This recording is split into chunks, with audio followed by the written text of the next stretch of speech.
Hey, this is Victor Antonio with another Sales Influence Moment. Today I want to talk about motivation and enthusiasm. When we talk about learning new sales techniques, people always ask me, well, what's the difference between those who succeed and those who fail at actually implementing some of the strategies that I've been showing you? Well, I came across this curve many years ago, and I apologize for not being able to get credit to the author because I don't know who it is, honestly. But I want to present this model. It's not mine, but I think it's a great model to understand why some people are able to implement certain ideas and why others aren't. Let me walk you through it.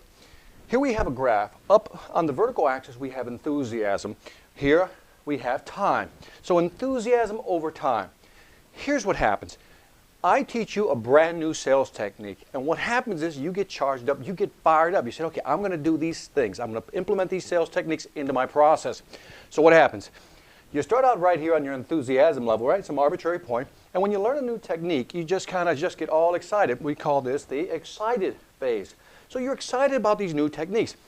But as you're implementing, you realize it's not as easy as you thought it was going to be. So now we go into the implementation phase, and all of a sudden your enthusiasm starts to wane a little bit because it seems like it's a lot of effort that you're putting in, but you're not starting to see the results.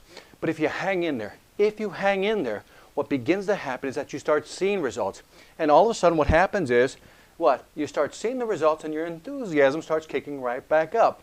Again, the reason many people fail to learn new sales techniques and implement them into their daily program and become better at selling is that once they get enthusiastic about something, they start implementing it, they come down here into the dip, and they stay in the bottom of the dip, the well. Here's what we need to do.